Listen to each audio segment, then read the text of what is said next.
welcome back to everybody. Um, I've been thinking a lot lately about the state of affairs in the world and how very capable, thoughtful people lose their voice. And Mhm. it's not because they don't have one, but because they learned it was safer not to use it. And this is part of the reason why I am so thrilled to have today's guest. Cynthia James is an author, speaker, and transformation coach who has spent decades helping people reclaim their voices. Not louder voices, not performative voices, but true ones. Her work is grounded, honest, and deeply compassionate, shaped by her own lived experience and her belief that healing happens through inquiry, creativity, and integration, not by force. So, for many of you listening, especially those who have learned from culture to stay quiet and stay strong or stay agreeable to survive, this conversation's an invitation to maybe try something different. So, Cynthia, I'm so glad you're here. Thanks for joining me. I'm so happy to be here. Thank you very much. My pleasure. So, you have worn many roles. You played many roles over the years: dancer, actor, teacher, guide, facilitator, healer. I mean, the list goes on. I'm sure I missed some. But when you think about the work that you're doing right now in the world, what feels most meaningful to you? It feels meaningful to be able to tell people because of my own experience Hmm. that there's always a light at the end of the tunnel, that we're creators and that we are able to manifest a life that feels supportive, anchored, nurturing. And I tell my clients, if I can do it, you can do it. We can all do it because we have that capacity within us. So, for people who are listening who may not understand that they too have that capacity, how do you approach a new client or someone who just Mhm. says, "Hey, Cynthia, what is it that you do, and how exactly do you do that? What's the Mhm. magic?"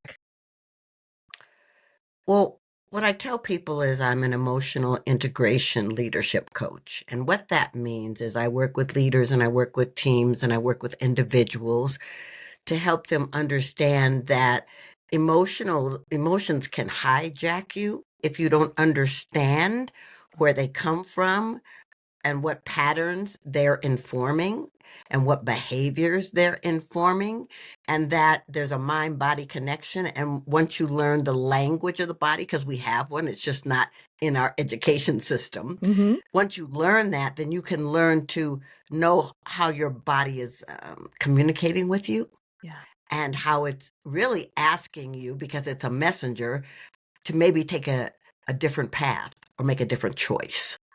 So it's a lot about awareness, self-awareness. Yes. Yeah. Yes, very much so. Amazing. One of the things that I've noticed clients say is, a lot of time they'll say they want freedom in their Right. life, right?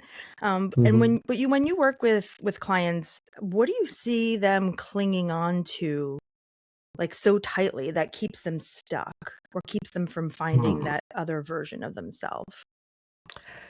Well, first of all, attachment to an old story, an Mm, identity and an old story that they've held on to. I'm a victim of this, or I'm a survivor of that, or whatever it is. And that story has frequency and energy. And so it keeps people locked in an old paradigm that even they're saying, I don't want to be there, right. but it's keeping them there because the attachment to that story is an identity. Who Mm, are they if they don't have that story? yeah. And that requires a lot of depth, right? To go into Yes. that space of who am I without that? Um, so I'm curious. I read that your work really stemmed from surviving childhood trauma and violence, Mhm. and I'm sorry for those Mhm. experiences.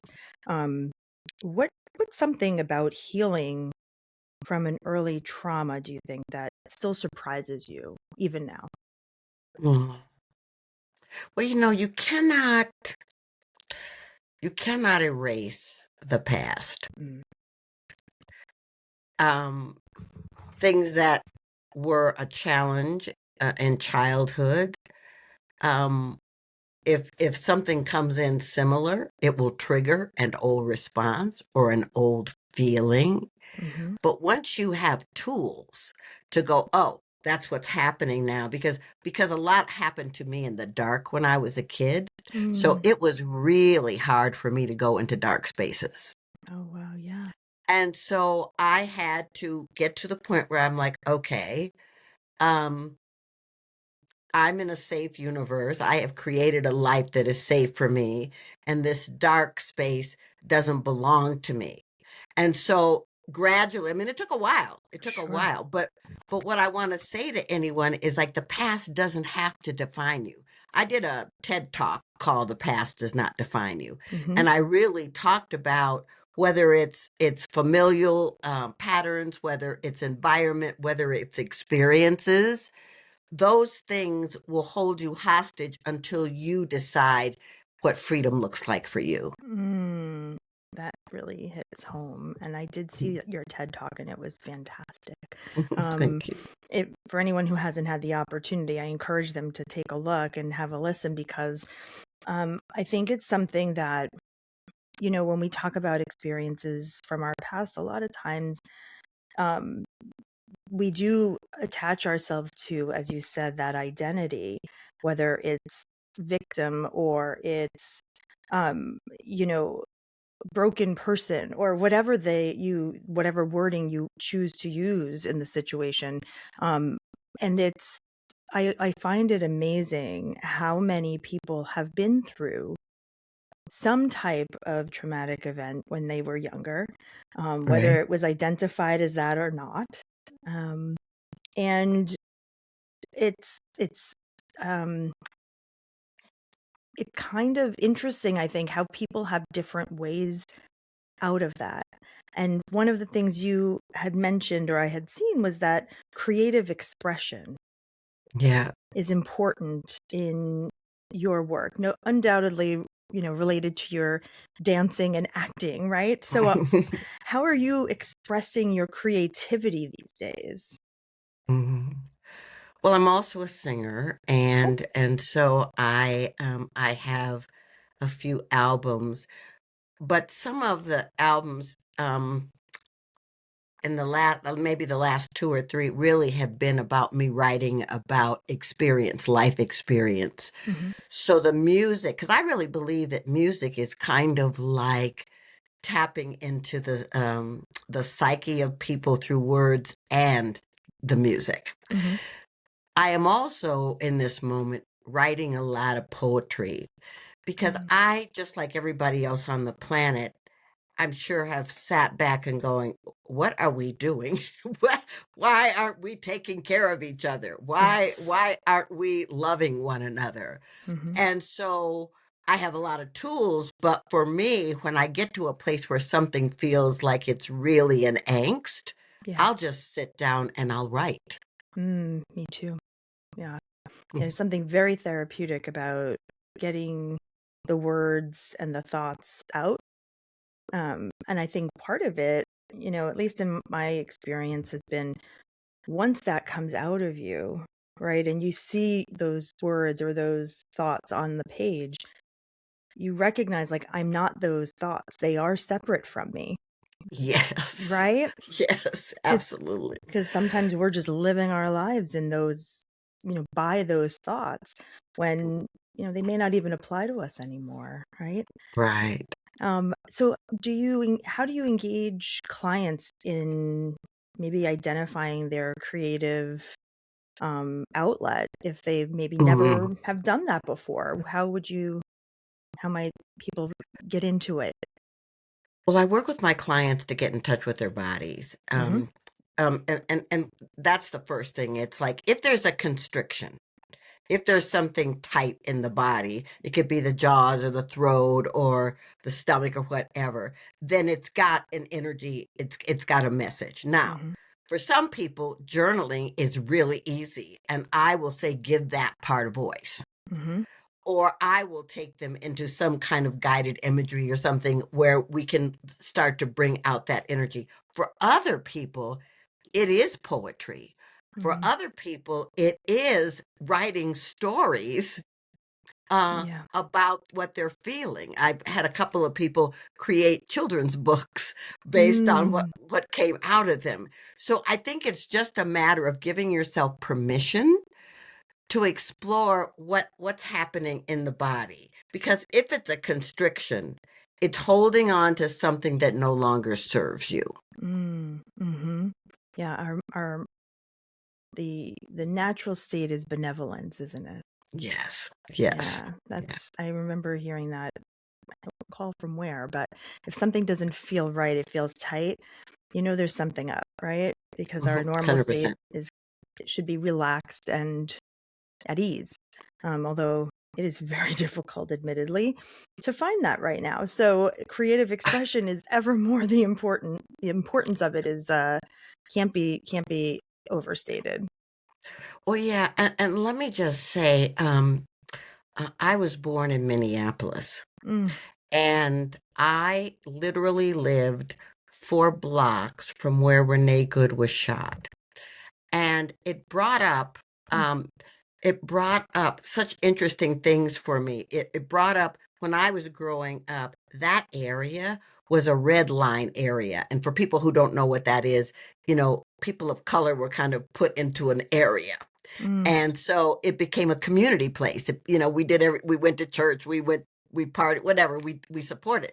And so it feels like now, even though that red line is no longer there, that community has created the same kind of thing. mm, So I was stunned at what happened, but what it did for me was it took me into this place of I said, okay, not am I grieving, mm, but people around the world are grieving, and it doesn't matter what side you're on, whether politically where you live, we're all grieving the loss of something. mm-hmm, And so if it's a collective loss, then what does that look like? So that became the poem, you know mm, starting from the fact that we're all grieving together, and if we're all interconnected, which I believe we are, mm-hmm, then we're all going through this grieving process on one level or another. mm. Oh, I just got chills when you said that.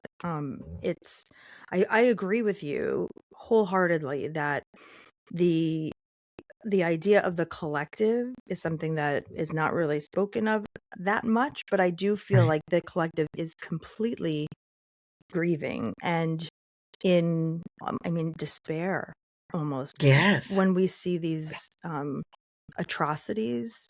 Um, Mhm. and it's a hard thing for, I don't know, for myself to watch and listen to.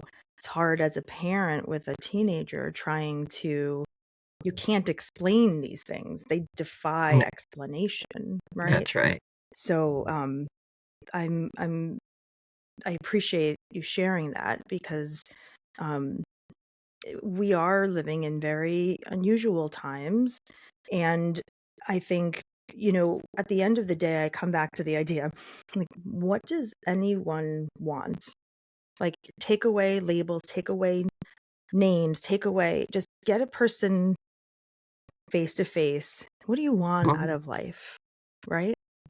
Yeah, well, don't you think? I mean, I think people want to be loved. I Yes. think people want to feel safe. I Yes. think people want to be seen and heard. Mm-hmm. People want to express. Now, the interesting thing about that is, I went through a program in spiritual psychology, right? Mm, And so people can be uh, in on the spectrum anywhere in this psychological place. So I can be over here where I want to be an activist, and I want people to be happy and joyous, and I can be over here on the other end, and I can be a narcissist wanting the same things. mm-hmm. Isn't that the fascinating part, right? Isn't it? I mean, when you think about it, because, even going back decades when we've had international conflicts and infighting in different nations and all of these things, it comes down to they want to feel safe. They want to, Right. people want to feel listened to, heard, and that that they matter, Yes. right? Yes. And that they're important. Yes. And I think, Hmm. I mean, I think those things just defy all of the labels and the, artificial ways in which our society kind of divides us up and separates us. Hmm. Um, Yeah. yeah. That saddens my heart the most Yeah. because families are broken apart, Mm, friendships are broken apart, and it's like what could possibly be important enough for you to move away from people that you love? yeah. And what could be, I also think about like for those in positions of power, how what is it that is driving the bus when Hmm. we have so many people who could use some compassion or use some support? Um, it's yeah, I think it's one of the things, where collectively, we're feeling deeply tired. Many are spiritually disconnected, Hmm. unsure of who they are, let alone who they're becoming, Right. right? Right. So if anyone out there is listening and identifies with that, where Hmm. they're just unsure and uncertain in these very, shaky times, what's the first question that you'd invite them to sit with? Mm. Guess I would say, what do you value?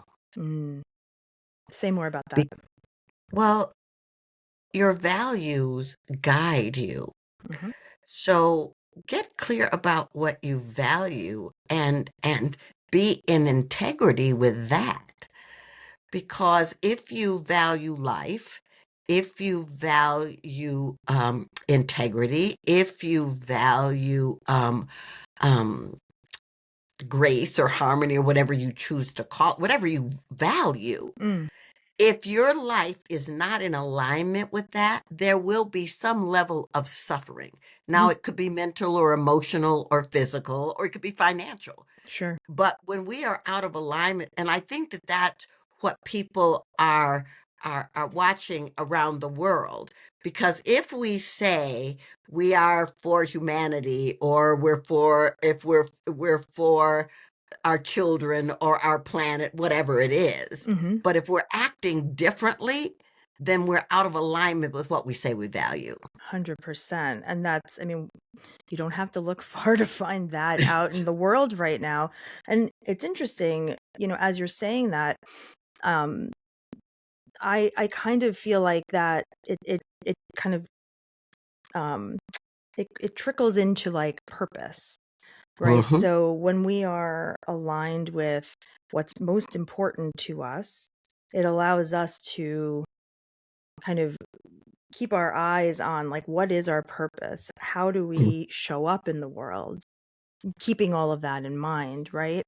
And it's right now I feel like the the biggest thing, to your point, is that mismatch, and Right. how disconcerting that is and unsettling that is. Um, and so yeah, I don't have answers, on how to make it better. Only we have to go through to get we have to just go through it to get past it, I Right. think. Well, and I think the individual has to understand how powerful it is. Mm, Because if the individual is living in integrity with their purpose, their destiny, their values, then it becomes a magnet and it starts to attract other people in the same place. One of the mm. things that's been striking to me, watching all the stuff in Minnesota, and also when Ukraine got Oh, attacked and they had to move across borders, how people just moved into this humane space of taking care of one another, getting food for one another, picking up kids. I mean, all of a sudden, the value of mm, community and life kicked into a collective. Yes.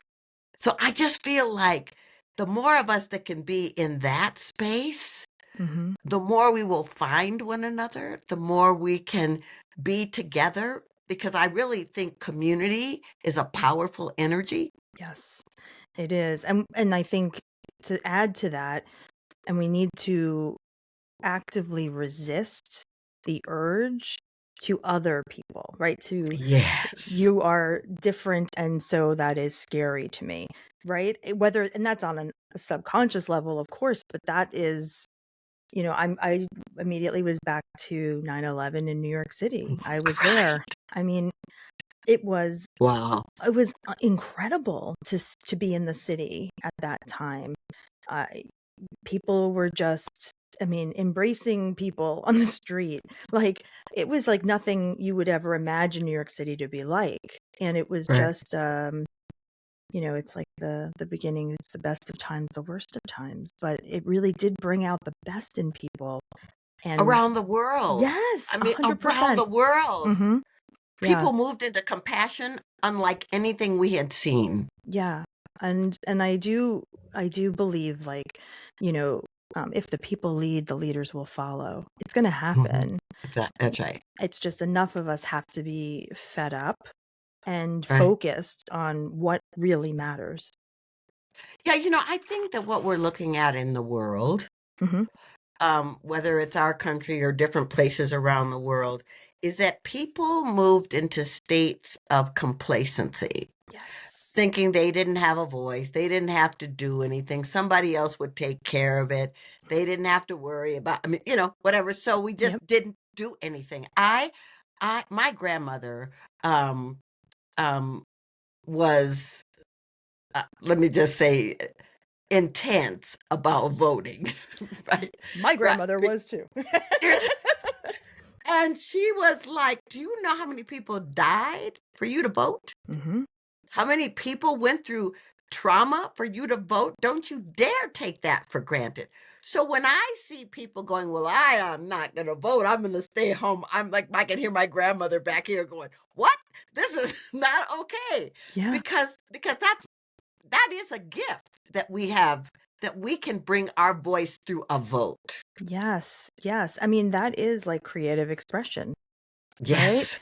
You are creating the tomorrow that you want to see in the world. That is exactly That's what right. the ballot is.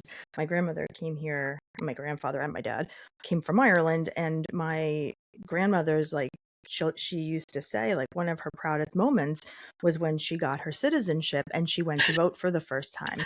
Um, it's amazing, right? That there is such power in that. But to your point, we just are complacent, you know, Yes. take it for granted. I think we've gotten so into me, me, me, Mm, I. We don't really get that that every person's on the planet, I believe, for a reason. mm-hmm.